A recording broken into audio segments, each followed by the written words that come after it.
jërëjëf Fati ak Souleymane wàllu koom-koom ni ñu koy defee àjjuma bu nekk ku ne xam na ni kon le 22 bi passé ci weeru février bi assemblée nationale voté nan loi bu bees jëm rek ci wàllu partenariat public privé ñu koy wax PPP ci teewaayu ministre bi ñu dénk wàllu économie ak tamit plan ak coopération di Amadou Hott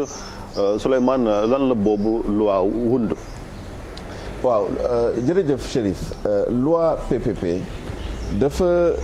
indi yeesal ci loo xam ne commencé na yàgg ci Sénégal mooy lëkkaloo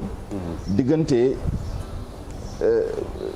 disons autorités yi gouvernement bi état bi ak privé xam nga loolu du lu bees benn ci firnde yi mooy par exemple ndox mi léegi xam nga privé moo koy gérer au nom et pour le compte de l'état te service public la ndox dafa bokk ci loo xam ne état daf ko warloo ak citoyen yi électricité daf ci bokk éducation daf ci bokk santé daf ci bokk defar ay tëli ak yi ni mel yooyu yëpp état bi daf ko war a defar citoyen yi ci mission am naturelle la waaye gannaaw yenn projet yi dafa laaj xaalis bu bëri laaj tamit expertise loo xam ne parfois compétence yi du am ci biir gouvernement bi ci biir état bi looloo waral parfois état bi war a lëkkaloo ak service ak privé bi pour mën a def liggéey bu mucc ayib toujours dans l'intérêt général ak dans l'intérêt du public loolu c'est très important waaye depuis bi ñu ko commencé def bu ngeen seetloo ci année milieu année 90 yi yéen a ngi fàttaliku BOT GTI ak Sénélec c'est-à-dire am benn privé boo xam ne dafa dugg ci production électricité di ko jox Sénélec pour Sénélec di ko boole ci lu muy produire di ko jox citoyens yi ñu fay loolu bokkoon na ci BOT yu njëkk am ndox mi SDE 96 ñu dénk ko moom tamit ci benn contrat affermage muy produire ndox di ko séddale état bi di ko fay moom muy facturer di jox état bi lu mu war a jox muy lu xaw a compliqué tuuti waaye ci jëflante boobu dafa am ay sooxe yu ci amoon benn bi moom mooy cadre juridique bi moom mooy texte yi nga xam ne moom moo koy organiser code des obligations de l'administration benn pàcc la ci parce que boobu moom mooy expliquer benn ci anam yi ñuy lëkkaloowee muy régie intéressée régie intéressée moom mooy nguur bi par exemple defar benn infrastructure boo xam ne moom moo ko defar ak xaalisam mën na nekk hôpital mën na nekk leneen ba pare dénk ko benn privé kooku di ko gérer pour moom mu koy fay fekk kooku kiy gérer indiwu ci xaalis defaru ci dara dañ ko jox ay mission jox ko ay objectif na ko defee noonu concession aussi xawoon na ko définir tuuti ak partenariat bi ñu demee ba yenn année yi code des marchés ñëw indi ñoom tamit lan mooy affermage gën a préciser lan mooy concession ak modalité concession yi 2014 ñu indi beneen loi boo xam ne partenariat rek lay toppatoo partenariat nag particularité am moom mooy privé bi du ci indi xaalis paiement bi public la xam nga loolu day nekk ay textes yoo xam ne yu bëri yoo xam ne ñooy définir benn modalité collaboration entre public ak privé PPP bi pour tontu sa question indi na léegi consolidation benn cadre juridique la ñu am boo xam ne léegi moom mooy gérer lépp lu jëm ci partenariat public privé quelle que soit modalité bi muy partenariat muy délégation de service public muy lu mu mënti doon concession affermage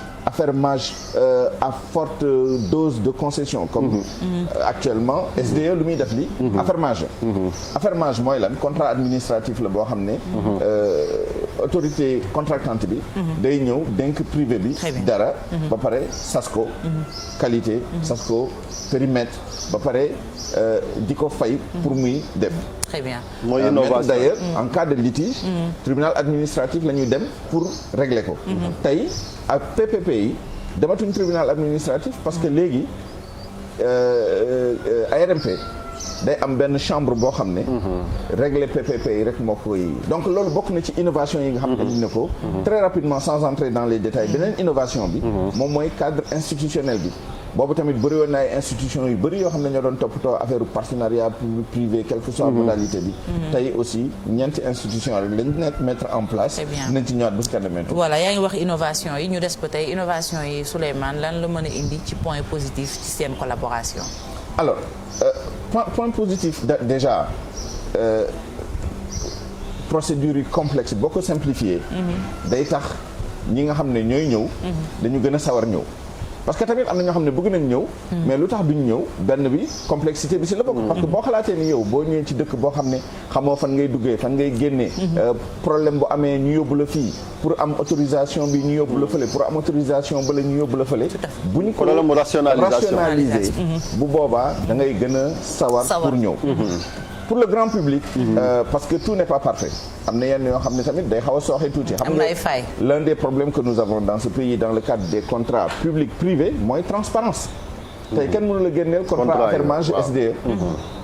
tey contrat concession autoroute à péage bi man de mosuma ko gis te xam naa ne ay journalistes yu bëri jëm nañ ko am ay organisation de la société civile yu bëri jëm nañ ko am mënuñu see teg bët loolu gisuma ci loi bi pour l'instant en tout cas principe yi ñu édicté yi que ñu renforcer transparence bi pourtant am na ay domaines yoo xam ne c'est plus complexe mais il y a une transparence totale tey boo jëlee te yooyu malheureusement ou heureusement dugaluñ ko ci PPP yi parce que ce sont des spécificités sectorielles am na ñett ba ñeenti secteurs yoo xam ne PPP bi ëmb ko muy télécommunication parce que ñoom dañoo am seen spécificité muy mine muy pétrole ak yi ni mel yooyu moom am nañu seen ay modalités boo duggee ci secteur yooyu transparent boo demee ci site ITIE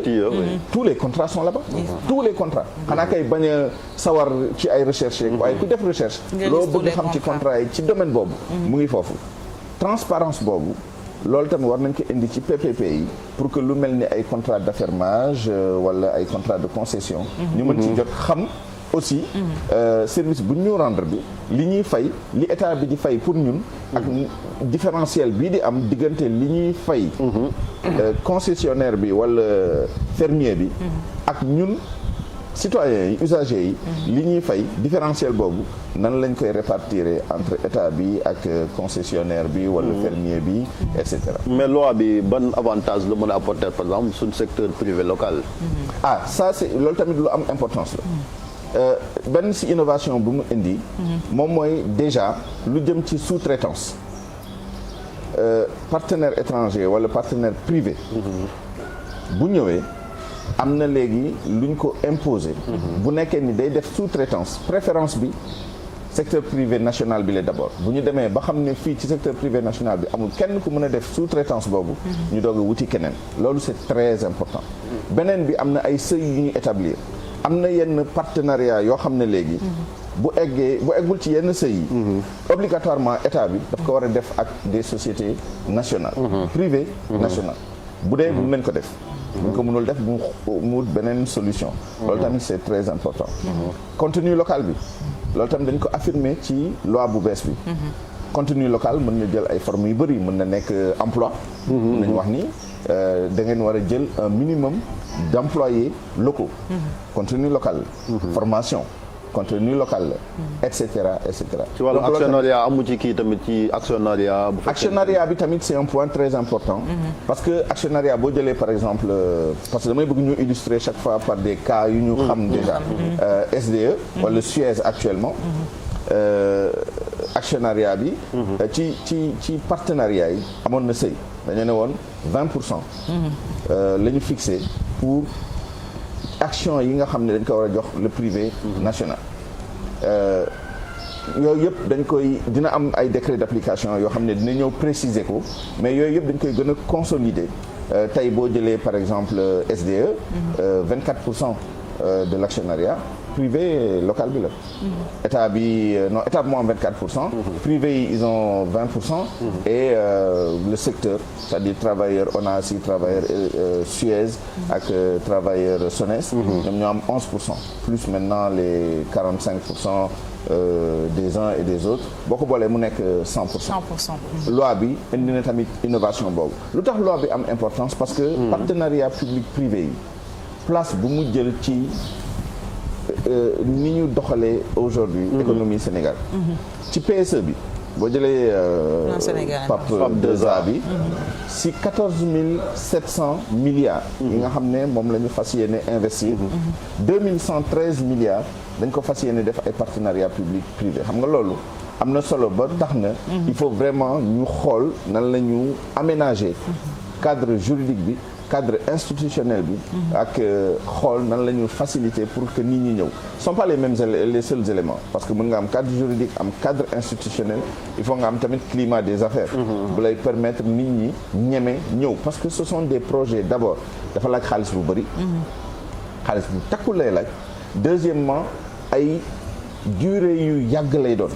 par exemple concession autoroute à péage yaakaar naa première phase bi c'était 25 ans ñu yokk ko ba 30 ans ou 35 ans xam nga loolu ay diir yu yàgg la te ki nga xam ne day investir xaalisam ci diir bu toll noonu day bëgg am visibilité au plan juridique day bëgg am stabilité au plan institutionnel am stabilité politique am stabilité climat des affaires visibilité du ñu bëgg par le fait du prince gouvernement jóg rek changer règle du jeu wala muy am ay crise cyclique crise politique ay guerre ay yu ni mel loolu bu amee rek du ñu ñemee ñëw investir sur cette durée là loolu tamit c'est important parce que risque la boo xam ne il faut ñu boole ko ci nu ñu séddalee kan mooy fay kan moo dul fay kan mooy garantir donc ay montage complexe la de toute façon c'est pas parce que voté nga loi bi tey que suba nga am PPP parce que cycle de vie d'un PPP déjà boo jëlee concession autoroute à péage bi ñu ngi signé contrat bi en 2009 2013 la ñu commencé opération yi xam nga déjà presque 5 ans 4 ans ak lu teg pour rek de la validation wala de l'identification du projet à l'exploitation xam nga loolu dafa yàgg donc il faut ñu xam ne enjeu yi dafa am importance moo tax loi bi am importance waaye loi bi kese pas la rek pour améliorer les choses am na yeneen anam yoo xam ne daf ciy dugg. wax nga ko Souleymane sànq enjeu yi dafa am importance loi bi am importance mais tey jii pour un secteur privé national fort est-ce que pourcentage yi nga fi énuméré sànq 20% est-ce que loolu doy na ngir mën a joyanti suñu secteur privé bi ba mu taxaw am dëgër laay. waaw xam nga 20% yi benn dimension la rek ci PPP yi moom mooy actionnariat société projet bi mais enjeu financier bi réellement mu ngi ci koppar bi ngay dugal ak koppar bi ci génn ci exploitation bi parce que il faut pas oublier que en fin de compte service public bu ñu jaay la ak yu ni mel mais secteur privé bi 20% de l'actionnariat je suis désolé c'est quand même un montant assez important parce que du secteur privé bi kese état bi dafa am ay part mais surtout ki ñu concédé muy fermier muy régisseur quel que soit statut am wala statut juridique am kooku moom moo ëpp intérêt am ay action ci mbir mi mais juste équilibre la rek c'est-à-dire kan mooy supporter risques yi xam nga kuy jël risque vraiment bi ëpp ci projet bi jaadu na mu laaj lu ëpp ci action yi par exemple donc c'est normal que bu nekkee fermier nga wala autorité bu ñu concédé benn service public nga ne man bëgg naa soit majorité simple 50% plus une action wa illaa ma am benn minorité blocage. lan mooy minorité blocage. mën na nekk 30-40% ça dépend ci répartition du reste. xam nga bu nekkee yow ak état bi kese. boo amee 40% ça veut dire que état bi da lay bloqué. mais bu nekkee état bi dafa am 30% yow nga am 40% wala nga am ça dépend aussi si règle yi ngeen waxante ci statut société bi. Mais en règle générale am 30 jëm 40% vraiment c'est confortable mais am nañu ay formule yoo xam ne nit ñi dañoo am moins de 10% mais dañu am en termes de pouvoir ci biir société bi lu leen may ñu mën a bloquer yenn décisions et tout dépend la ngeen déggoo mais bu nekkee au plan numérique rek parfois même à 30% mën nga am minorité de blocage nu mu mën ci demee dépendant des risques dépendant aussi engagement financier yi nit ñi jël c'est normal que géographie capitale bi méngoo ak yow li nga dugal ak risques yi ngay jël. Maintenant il se trouve que projet PPP en général risque dernier ressort bi état la. Parce que bu ñu demee ba ci biir même bu nekkee état signé wul woon nii et cetera c'est entendu. et loolu maître mën si confirmer peut-être c'est presque sous-entendu. que en dernier ressort. état moom mooy assumer risque final bu nekkee vraiment yàqu na wala fu mu waroon eggu fa bu ñu signé banque de développement yi dañuy ñëw assumer benn partie risque bi état bi day assumer partie risque bi compagnie d'assurance yi dañu pouler pour assumer benn partie risque bi ki nga xam ne moom lañ concédé assumer benn partie risque bi mais dépendant lu ñu répartir risques yi noonu la ñu répartir aussi géographie capitale bi noonu la ñu répartir aussi rémunération bi parce que ça aussi c'est très important kan mooy am lu gën a bëri ci mbir mi léegi nag am na ay contrat yoo xam ne état moom mooy fay lépp kii day ñëw rek gérer ñu koy fay am na ñoo xam ne concédant bi day dugal xaalisam boo jëlee par exemple autoroute à péage Eiffage moom moo dugal benn partie ci xaalis bi même bu nekkee ni c'est pas le plus gros état moo ëpp lu mu ëppalee ak ay BAD ak ay BOAD ak yi ni mel mais day amay cas yoo xam ne concédant bi moom mooy indi xaalis bu bëri bu ko indee bu boobaa aussi c'est normal que mu am le plus de rémunération et le plus dernière question ñaar la dama koy tëxëñ rek mooy est-ce que am na secteur particulier yoo xamante ni état bi ciblé na ko ngir ñoŋal loi bi ci wàllu partenariat public privé benn bi aussi mooy xool naka leen def pour affaire dette bi aussi parce que bu fekkente ni dañ ne maîtrise de la dette parce que amoon na fi débat bu juróon yow mi sax interrogé woon nga ci président ci wàllu pour ñu bañ a xaabaabal aussi ci wàllu dette bi. waaw secteurs yi en général sont les secteurs yoo xam ne day laaj ay infrastructures yu mag. électricité si la bokk transport les routes ak yi ni mel mais les grandes infrastructures en général moom la ñu gën a privilégier parce que effectivement boo xoolee typologie des contrats lépp lu jëm ci ay exploitation état bi tabax ba pare jox ay nit ñu koy exploiter ay privé loolu soxlawul ngay uti ay étrangers ñu ñëw di la ko defal sauf qu'ils sont des services extrêmement pointus yu laaj expertise bu pointu mais je pense que en l'état actuel des choses boo xoolee PAP 2A bi projet infrastructure yi ñoo ci ëpp donc li ñu ci gën a soxla moom mooy ñi nga xam ne dañuy indaale aussi financement tabax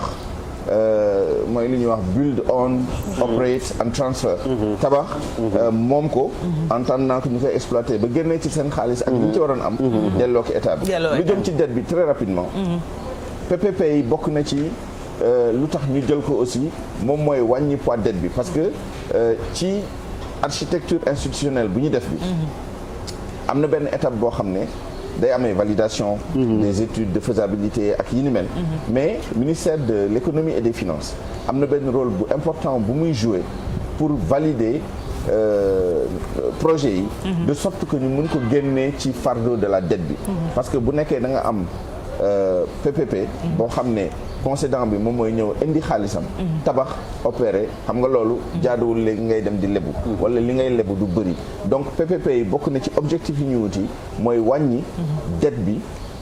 ci infrastructure yi ñu am yi lu ko mooy dañuy obligé dem ay banque de développement ak yeneen institution yoo xam ne dañu abale xaalis pour état bi lebu defaral boppam te bu boobaa dañ koy boole ci dette bi te xam nga am nañu ay lu ñu tënk en termes de critères de convergence en termes de ratio de la dette par rapport ak yenn agrégats yi loolu nag boo fexee ba à travers les PPP nga génnee ko yóbbu ko feneen mu alléger sa dette loolu tamit benn ci avantage yi PPP yi indi la waaye faut pas se faire d'illusion ça ne veut pas dire que am nañ PPP rek que mbir yi sotti na